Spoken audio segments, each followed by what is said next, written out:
Hello, my lovely Art Nouveau U students. It is your instructor, Leilani Joy, incognito once again. And today I'm here with another student Q&A. And I just have a few questions from you guys, so this should be a short video. But if you would like to ask me a question, start a discussion, post it in the comments below right here in the Facebook group, and I will get to it on another video. I love doing it this way because it's a great opportunity for me to talk to you directly and have a little chat and check in with you guys. So first up, I had a question from Tracy, and today Tracy says, "Hi Leilani, okay, so lately I've had more experienced artists tell me that watercolor is my thing, and I should be doing watercolor." First of all, I hate when anybody says should, so I'll just start with that. So she says that people have been telling her I should be doing watercolor, but I love my oils and water-soluble oils. I am grateful, but I'm also trying to figure out how much guidance is too much, if that makes sense. This is a great question, and I kind of was jokingly saying, you know, I hate when people say should to me, but honestly, nobody can tell you what you should be doing. I mean, the honest truth is, if you're ever doing something because someone else thinks you should, that is probably the wrong path for you. I know lots of artists try to put themselves in boxes because they think that that will make them successful or popular, and someone told them that they should be doing that. I mean, if I had $1 for how many shoulds I have, like, okay, I was doing this, like, this is kind of slightly off topic, but I have anxiety, and sometimes it's very severe, and I was doing this little, like, at home like audio cassette tape thing that really helped me, and her name is Lucinda Bassett of the Midwest Center, if anybody needs that information. But she had a whole tape that she said, "Stop shoulding all over yourself," and I thought that was just so funny, and it stuck with me. And it's absolutely true in this case as well. Stop thinking, oh, I should do that and I should do this because someone else is doing it or someone else thinks that I should. I think it's a dangerous pattern to get into, and it can make your product less genuine somehow. I think sometimes I can tell actually when an artist is doing something because they think that they should, or they think that it will be popular or do well on Instagram, and it's not necessarily who they are. So I think that you have a very strong voice already, Tracy. I think that you have a lot of confidence in your work. I can see that. And I don't think you need anyone telling you anything, quite frankly, because you're definitely at the point where you are confident enough to go in the direction that you want to go. And with that said, though, there's absolutely no reason why you can't be an artist in both. Most of you guys know that I do that. I love watercolor, but sometimes it doesn't give me the effect I want, especially when I want something more graphic and bold and saturated. I'm just not going to get that with watercolor. And at the other times, I feel like I want something more organic and soft, and that's when I go for my watercolors. So you're creating no matter what, and maybe you're going to do a whole series of watercolors, maybe you're going to put a whole watercolor book out, but then you want to go back to your oils and what makes you happy. So my biggest advice is to not take their advice, if that makes sense. I mean, it's always, I think people mean it as a compliment. They mean, oh, you're good at that, like you should do more of that. And if you want to, that's great. And sometimes a little nudge in the right direction is definitely helpful, especially if you're feeling a little bit lost. And I did have a teacher in art school who recommended that I try and do some fashion illustration work. And I was like, well, I'm not a fashion design major. I didn't even take fashion illustration as a elective. But then I started doing some for fun, and I loved it. So in that case, that was kind of a good should. And I actually had a couple of fashion illustrations published when I was still a student. So yeah, so that was a good opportunity for me. And sometimes we don't do things because we're afraid. So that's a little bit of a different thing. If it's something you want to do and someone says you should go for that, but you have fear in the way, then that's not a reason not to do it, if that makes sense. So I'm kind of, you know, elaborating on your question a little bit, but I think it's definitely true. And some of you guys know I haven't really announced this, but why I have been gone a little bit is I'm going to do I'm committing to go to LA every weekend next month and create an entire painting live at Wonderground Gallery at Disneyland. And they came to me with the opportunity and they said, you know, do you want to do this? The guests really love it. They can interact with you and watch your process. And I immediately said no. And I was like, I can't do that. I cannot do that. I am too afraid. I'm so scared. Like I really was. I had a lot of anxiety about it. And my mom was like, Leilani, you should do this. You should do this because you're ready for it. And this is a great stepping stone for you to, she's like, you do it all the time. You just haven't done it like when you're, you know, in public like that. So I did, and I accepted it, and I'm gearing up. I'm scared, I'm nervous, but I'm going to do it because I think it's a great next step for me. So anyways, that's just kind of a little bit of both sides of that question, but that's a great question, Tracy.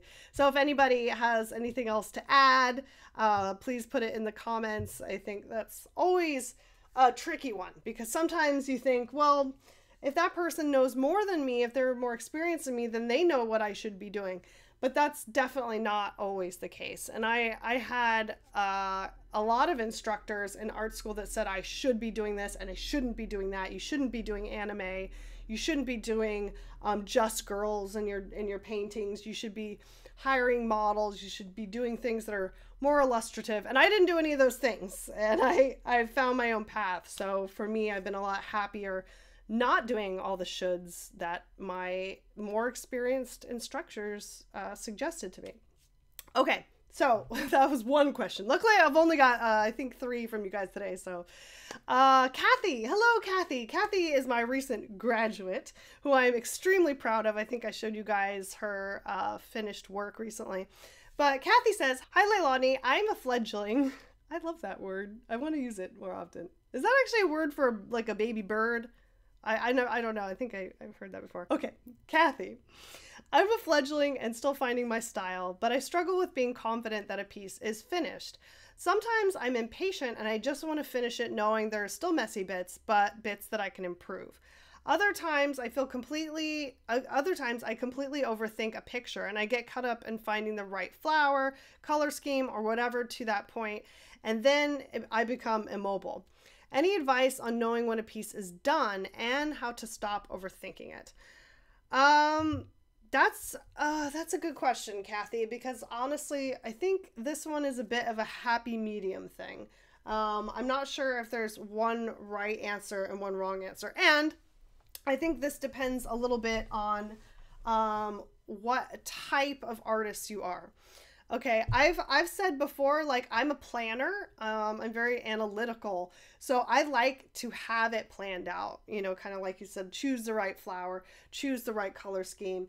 And I kind of force you guys to do that a little bit because that's what they teach you. And as an illustration major, you want to have thumbnails, you want to have sketches, you want to have a good idea before you're putting a lot of hours into painting the actual creation process.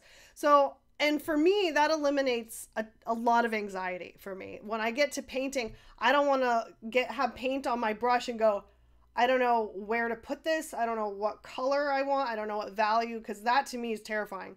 However, some artists prefer to work like that. They're a little bit more organic. An artist friend of mine, Jelena, some of you guys are probably familiar with her work. She's absolutely incredible. And I've watched a lot of her speed paints, and it does not appear to me, I haven't asked her this, but she doesn't seem to do a lot of pre-planning. She's probably working from reference, but she kind of pushes and pulls things and just works it out as she goes. And you get a really beautiful, organic, painterly effect from that. And that's okay too. You kind of have to find this balance of what works for you in that. I do realize sometimes the planning can feel a little bit too constrictive. So once you're done with the course, I would like you to do it my way first, because that's what you're here for. But once you finish it, if you decide that you can eliminate some of those steps and enjoy the process more, then feel free. If you just want to do a thumbnail and a value study and you like to let the colors flow organically, then do that. or you don't really like to do a sketch. Let's say you like to actually draw with paint. So have a thumbnail, generally where things are going to go. I do very strongly encourage, there's nothing here, but in my mind there is. I do encourage you guys to do a value study, because I think that's one where you can get into trouble if you're just trying to guess it, unless you're really, really experienced and you can like read shadows and color value shifts just in paint. So do a thumbnail, do a value study, do some color swatches so they match your values and they're in a nice palette, and then just draw with paint. So that might be how you prefer to work as well. And you can, if you like work with oil, I'm sure Tracy, you can chime in on this.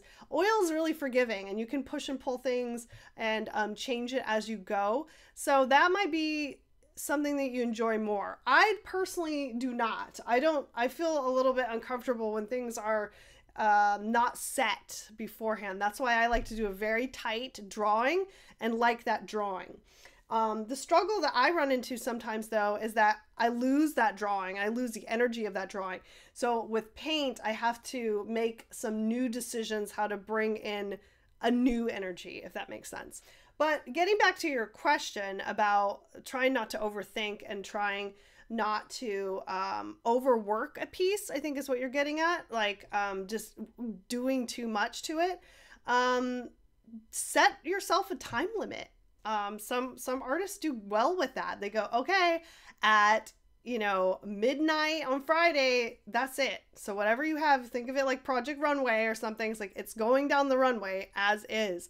You're not gonna have a chance to overthink it. Or I mean, I think you accidentally gave yourself a little bit of good advice. If there's things about a piece and you're like, it just feels too painful to keep working it and it's just not exactly what I wanted. And to be honest with you, most pieces that I finish are at some level of that. Then you say, okay, on the next piece, I'm going to do this differently. I'm going to do this better. So I think that's a good rule of thumb in general, just to be like, okay, I learned something from this piece. It was not perfect, but I feel like I have energy to do a new piece. And you can definitely get like saturated with one piece. You're like, I could keep working this piece until Kingdom Come and this is never going to be there. And you get to a point where you hate it and then it looks overworked. So I think it's better to leave it a little bit unsatisfied to your personal liking than to overwork it, because most of the time people do not know. I can tell you that recently, because I just finished, I get very, very much like this, Kathy, when I do work for Disney, because I want it to be perfect. And I recently did a brand new piece for them, and they were actually, usually they have a lot of critiques for me and they're very hard on me with changes and things, but this time they were super laid back. They looked at my thumbnail, they're like, great, go ahead. They looked at a sketch, they're like, great, go for it. And I was almost like so open that I was like, oh my god, okay, I have to do this perfectly. And I was getting very close to that overworking point, and it was due, and I had to turn it in, and I was like, there's no more time left. And my husband, who's also an artist, he came over and he's like, it's done, stop. It looks perfect. Anything that you're seeing, no one else will see, and you need to just step away and celebrate your victory. So I did, and that weird angsty feeling you get about it not being right, it will fade away. It's funny because I look at old pieces that I felt that way about, and I'm like, oh yeah, it's actually fine. It's actually totally fine. So I don't know. Hopefully there was some advice in there for you that kind of helps. And experiment with different ways of doing things. That's usually a good way to figure out what your process is and what works best for you. Kathy has one more question, so I'm going to continue with her. She says, hello, I have another question. Hope that's okay. If you do a pencil sketch in a journal or old sketchbook that you end up really liking, how do you then transfer a copy of that image to a canvas or art quality paper so you can paint it and make it a proper piece? Do you use the grid system, tracing paper? Thanks for your advice. That's a really cool and interesting question, Kathy. I actually haven't heard that before. I hate the grid method, so I'm just going to throw that out there right now. Unless you are really, really good at it. I think that sometimes I can tell when things are gridded. I know I have seen artists who do this really, really well.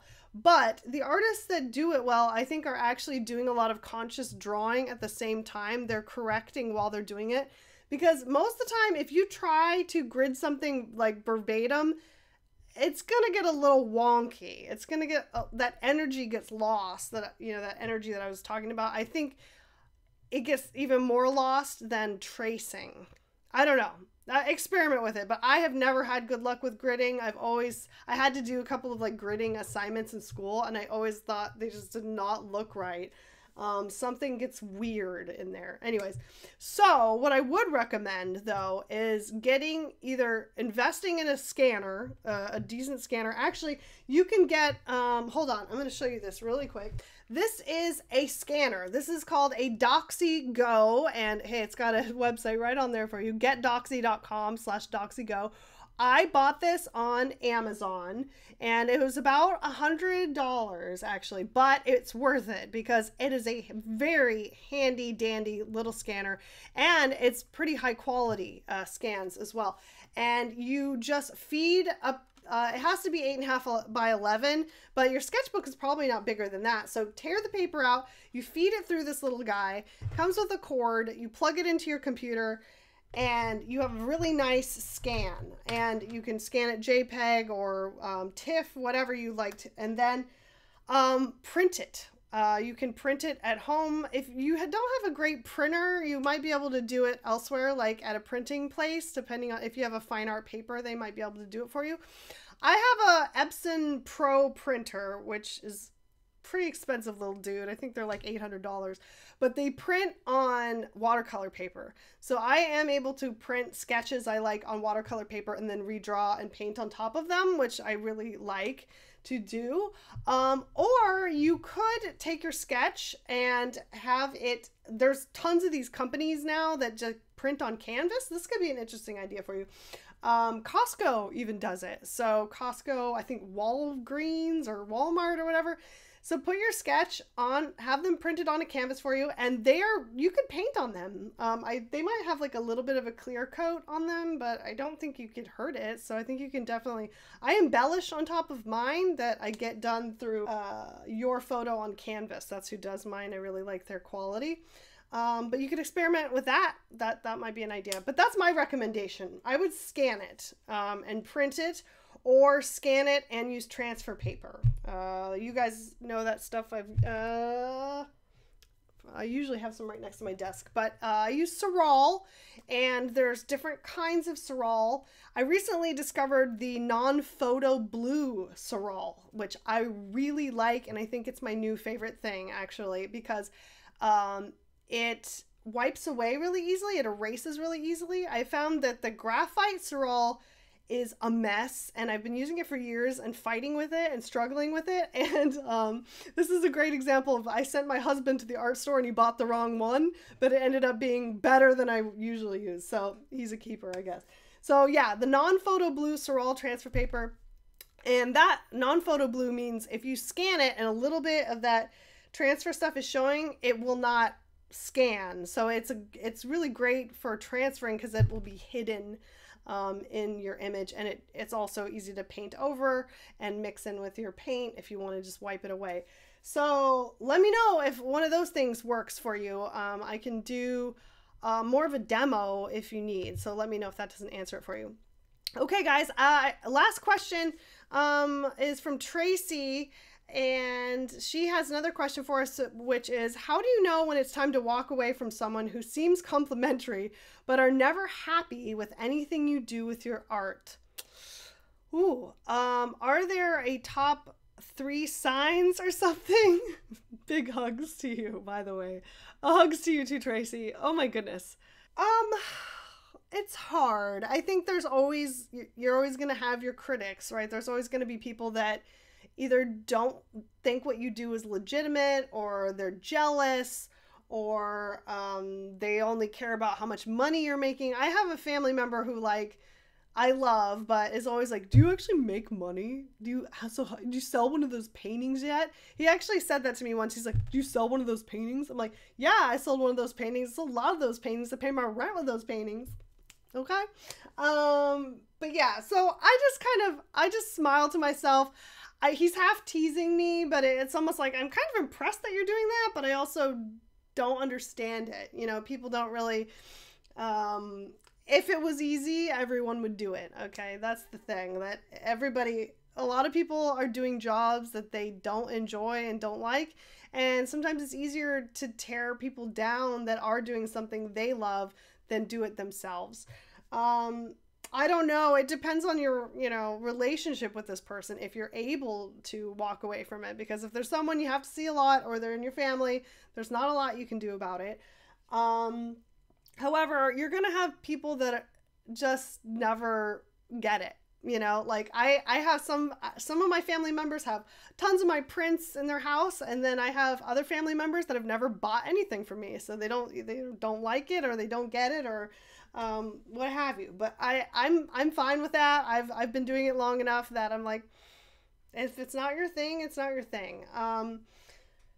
I don't know. It's up to you. I think just stay confident in yourself, stay confident in what you do, but also you don't need toxic people in your life, and there's plenty of nice, supportive people out there. So if this person is just always toxic to your energy, just eliminate it. I mean, life's too short. I mean, that's my personal advice for you.